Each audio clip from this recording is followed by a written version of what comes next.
Eugène, Marie-Louise, Angèle, Louis, François, et Armand, Victorine. Après Hubert. Eugène, Lucas, Angèle. Et il s'appelle comment, l'âne? Margot. Je crois que j'ai un rapport de famille avec elle, là, non?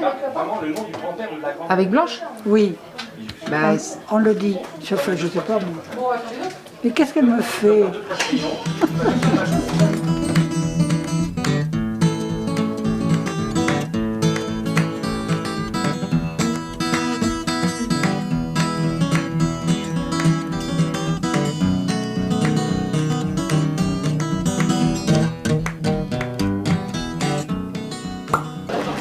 Oui, non, mais on se connaît pas vraiment. eh ben non, mais comme ça on se connaît. C'est bien. Bienvenue, la Garmorin. Bonjour. Tu reconnais? Chantal. Voilà, bien, on va dire donc. Bonjour, ça fait longtemps qu'on s'était vus. Bonjour. Et vous? C'est son mari. Bonjour Chantal. Le mari. Je te présente Philippe. Je suis Armand Lucas de l'Oudéac aussi. Oui, ça me dit quelque chose, mais il n'est pas de la même famille. Si, ben si, il est. Et c'est un frère. Et c'est un fils à Eugène Lucas. Bonjour. C'est. D'ailleurs, je n'ai pas retenu le prénom. Jean-Paul, je suis le beau-frère de Jean-Paul. Oui, et puis Annie. Et Annie, voilà, d'accord. Beau-frère. Ma femme et la sœur. D'accord. Et le bourg de Poulin est bien refait. C'est joli. Et comment? Oh, c'est beau. Moi, je suis le petit-fils de François Ier de Garmorin. Ça va? Oui, ça va. Philippe. Bonjour Pascal. Ça va très bien. Bonjour. Voilà, pyjama. Ce sont vos parents, François et Hélène? Oui, mais c'est coup de retenir. Je suis le fils d'Hubert Lucas. Hubert Lucas, oui, c'est moi. Ah bon, parce que vous connaissez mon nom. C'était la sœur d'Hubert, d'accord. Et vous êtes où? Voilà. Là, c'était Marguerite Hubert et Christine. Oui, Hubert et Hélène. Et voilà. Je suis Blanche. Ah, c'est vous, Blanche. C'est moi, Blanche. Ah, d'accord. Rien que mon nom, déjà.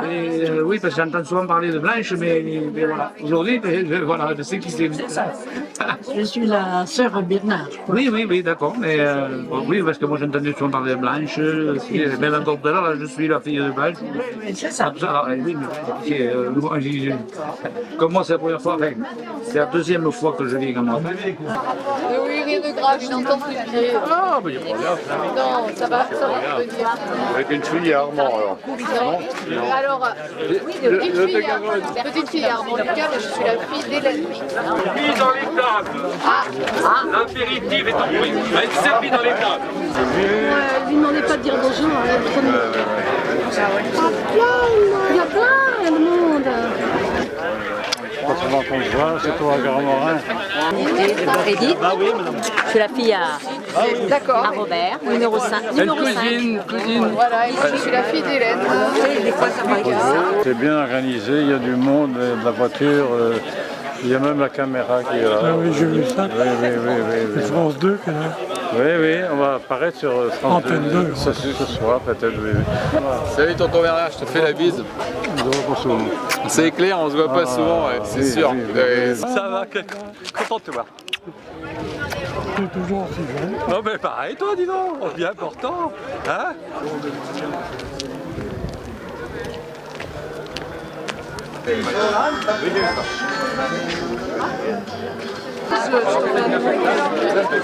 Ça restera tout là.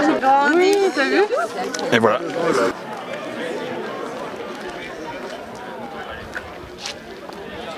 Alors, tous les boires dites les salades, c'est mes cousins. Ah d'accord, ils sont tous morts sans doute. Voilà.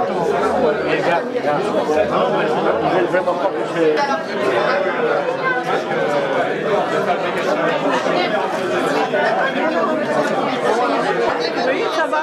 J'ai des difficultés à marcher, mais autrement, ça va. Vous avez quel âge là?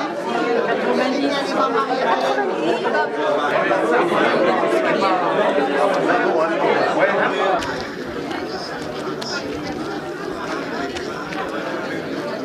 Bon, tout le monde est là? Tout le monde entend? Tout le monde est placé? Un grand bonjour et bienvenue à toutes et à tous les membres de cette grande vieille famille de Garmorin. Merci d'être venus. On profite d'une bonne journée ensoleillée, ça va être agréable. Ce rassemblement familial a été voulu, ceci avec quelques années d'avance, pour nous rappeler qu'il y a bientôt 2 siècles, 1825, 2 familles Lucas du village de la Villemain s'en allaient faire un bail à Gausson, et en 1825, 2 familles avec une quinzaine de personnes sont venues habiter à Garmorin. Alors là, je me réfère à des écrits de l'abbé Lucas, mon oncle.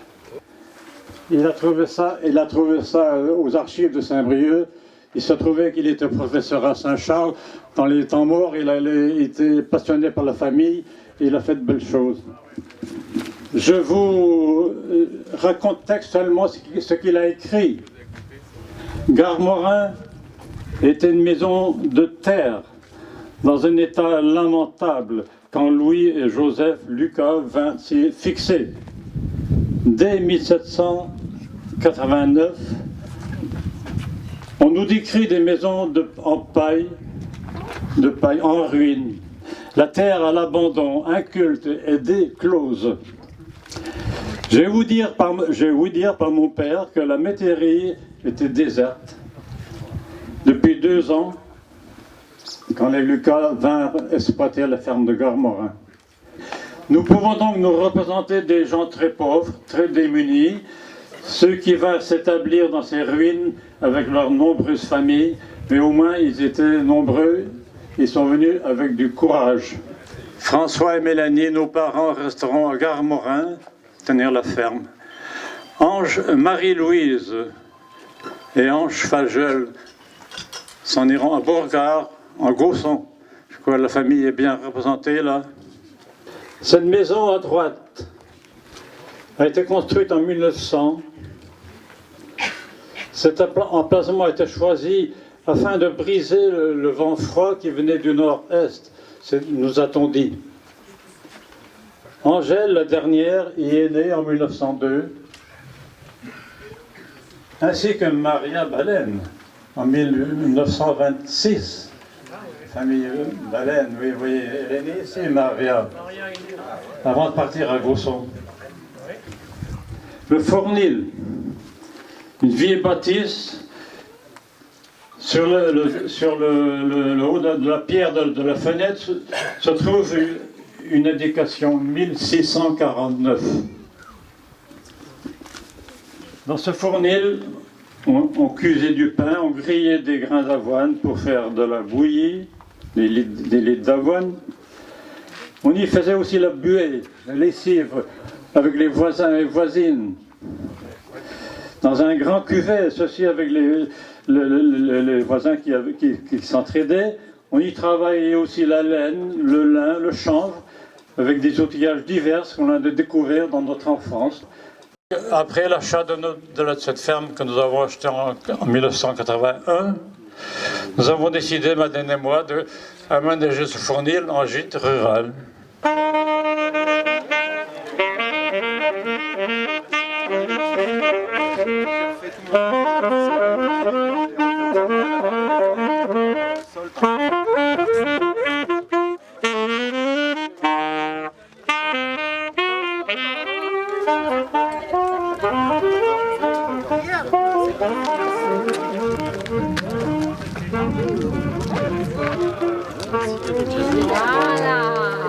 Pour nous qui avons vécu à Garmorin depuis nos premiers babillements, Garmorin et famille Lucas ont toujours été indissociables.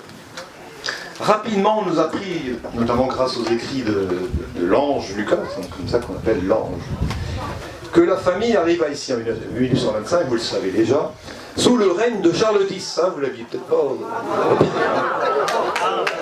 Le roi s'appelait Charles et notre ancêtre Louis portait le prénom des anciens rois de France. Avec ça, il appela un de ses fils Louis, qui appela un de ses fils Louis, et ainsi de suite. Alors mes frères et moi, nous dormions à l'étage de la maison construite en 1900. Et donc nos deux chambres étaient contiguës à ce qu'on appelait le grenier. Un vrai capharnaüm, ce grenier. Un beau terrain d'exploration et de chasse au trésor. Entre les tas de vieux papiers, de vieilles bricoles, entre les cajots de pommes, d'oignons et d'échalotes, peut-être allions-nous trouver des louis d'or, avec autant de louis dans la famille. Faute de louis d'or, on s'est acharné sur les médailles de mérite agricole du grand-père, de l'arrière-grand-père, pardon. Nous étions donc conscients d'appartenir à une grande famille. D'autant plus que notre grand-père avait fait la guerre 14, tout comme 4 de ses frères. Les 5 gars, en plus, vous le savez, furent épargnés. Et puis le grand-oncle prêtre, l'ange Lucas, était prof d'anglais. Il avait écrit l'histoire de Plugna, celle de la famille. Et puis notre grand-oncle Armand était parti en 28 avec sa famille coloniser la Gascogne. Et puis nous avions des petits cousins ici et là, Saint-Brieuc, Modelou, Gosson. Et mine de rien, on ne parlait pas qu'en bien de Garmorin. Notre mère, Madeleine, qui n'avait jamais mis les pieds ici avant de fréquenter Bernard, entendait parler du bouillon de Garmorin. L'hiver, la cour était bouilleuse. Moi-même, j'ai connu la cour bouilleuse. Boueuse et bouillonneuse, comme on dit. Bah oui, bah venez à ma place, comme ça. Les chemins, notamment, celui qui mène dans les terres, abritait des fondrières. Combien de fois, en ramenant les vaches des champs, je suis revenu à la ferme cloche-pied, une botte en moins, embourbé jusqu'au-dessus du mollet, je réussissais à me dépatouiller en accrochant la queue d'une vache. Oh, c'est vrai. Je parvenais à ôter un pied, non pas de la boue, mais de ma botte qui restait plantée là. Non, les Lucas sont des gens tout à fait normaux, c'est vrai. Quand je vous regarde, heureusement qu'il y a des valeurs ajoutées. Hein, c'est pour me faire bien voir de mes belles-sœurs. Nous sommes en été 1858. Napoléon III et l'impératrice Eugénie font une visite triomphale en Bretagne le 17 août au matin. Ils quittent Pontivy, appelé Napoléonville à l'époque, pour gagner Saint-Brieuc. En chemin, mi-parcours, Napoléon III fait arrêter sa diligence. Devinez où? Dans la Creusée de Garmorin. Alors, un empereur. Pour y faire quoi? Faire son rusé, comme on disait. Pour y faire son rusé. Et oui, il y a 160 ans. Ah, pratiquement jour pour jour, le 17 août, moi j'ai fait ça, j'ai fêté ça il y a 2 jours, déjà pour ça que j'ai la voix un peu couverte. Il y a 160 ans, Garmorin connut son jour de gloire, car évidemment la famille Lucas fut très honorée par ce don impérial. Alors chantons, trinquons, dansons. Napoléon est mort à Sainte-Hélène, Napoléon III fit son rusé à Garmorin.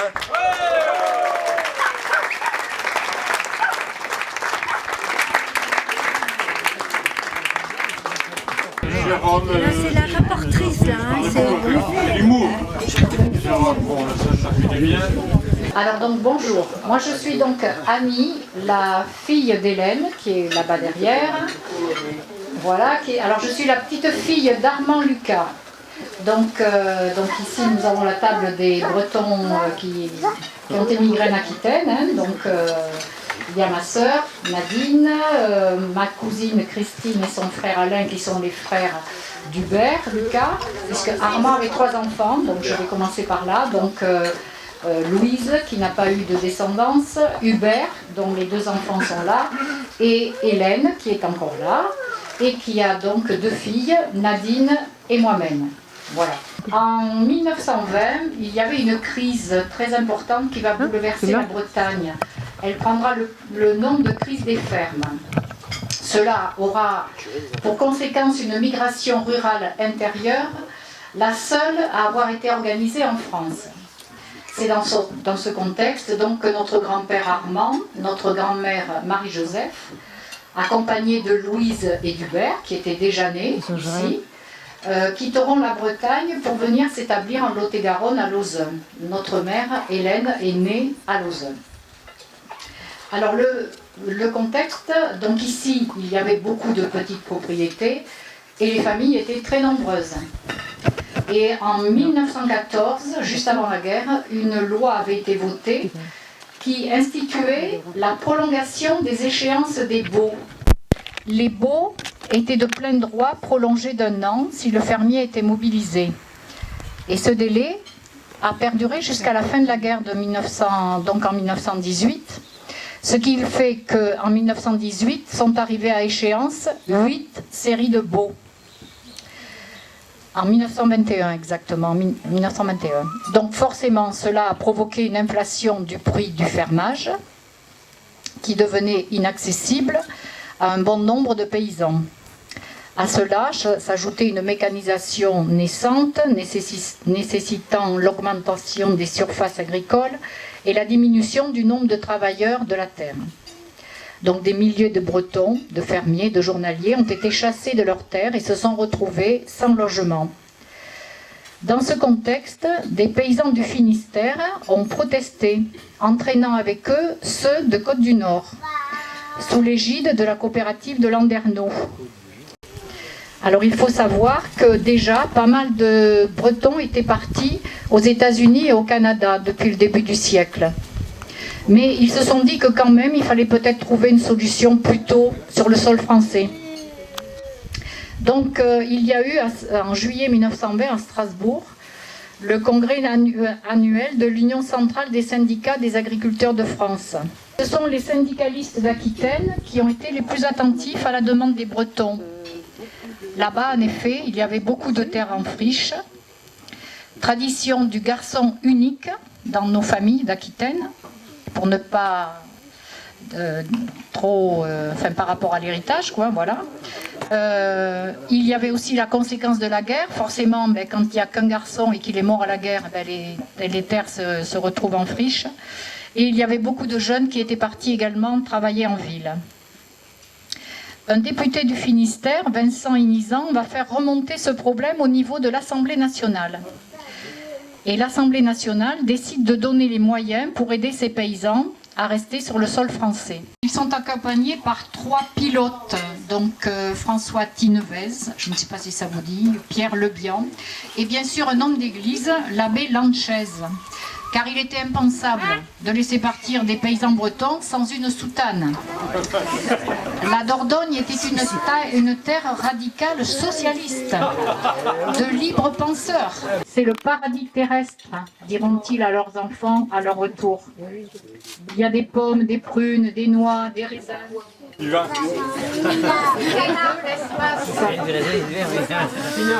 entre 1921 et 1950, à l'initiative de l'Office central, de l'Église et des pouvoirs publics, 15 000 Bretons vont être déplacés vers l'Aquitaine. Ils ont créé les CUMA chez nous, ainsi que les coopératives, de même que la première maison familiale et rurale de Lauzun. Les abbés Lanchez puis Mébélec accompagnent religieusement et socialement cette colonie de Bretons. Ils gardent leur tradition là-bas. Et c'est ainsi que les pardons sont organisés tous les ans. Et dans notre commune, à Saint-Aubin-de-Cadlèche, à Cadlèche exactement, il y a une chapelle qui réunissait tous les ans entre 2000 et 2500 Bretons. Et il y a d'ailleurs dans cette chapelle la réplique de la Vierge Noire de Folgouette. Mais bien sûr, il y avait des contraintes aussi. Le climat était différent. Un soleil de plomb, des pluies moins fréquentes, la sécheresse, impossible de labourer dans les terres mouillées, donc difficulté pour employer les chevaux, terres qui deviennent dures à travailler. Les fermes sont isolées et éloignées par rapport au village ou à l'école. La seule sortie des femmes, c'est la messe du dimanche, contrairement aux hommes qui travaillent souvent collectivement. Notre grand-père est parti donc en 1928.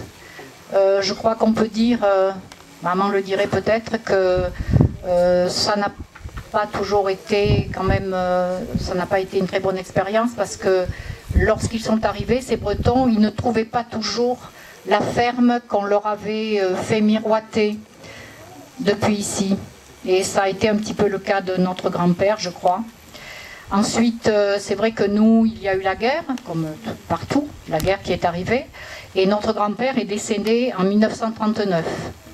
Donc forcément, notre grand-mère s'est retrouvée seule avec 3 enfants, une ferme qui n'était pas facile, donc ça n'a pas, je pense, été tous les jours très facile. Voilà. Nous avons fait un travail avec tous les Bretons qui sont arrivés, puisqu'il y en a beaucoup chez nous. Hein. Pour vous dire, quand Jean-Paul était à l'école, donc dans l'école d'été à Saint-Aubin, il y avait un tiers de Bretons, un tiers d'Italiens et un tiers de Gascons. Donc c'est pour vous dire l'importance quand même des migrations chez nous. Hein. Voilà, donc nous avons fait ce travail en 2011 que nous avons appelé les mémoires de pays, et à l'époque donc nous avons travaillé avec Jérôme, et il y a un livre qui a été édité parce que nous avons recueilli donc les témoignages de tous ces Bretons. Nous avons eu la chance d'avoir encore la plupart de ces Bretons de la première génération qui nous ont raconté, je pense, des choses qu'ils n'avaient jamais dites même à leurs propres enfants, je pense. Denis, on couche ça tout doucement. Voilà.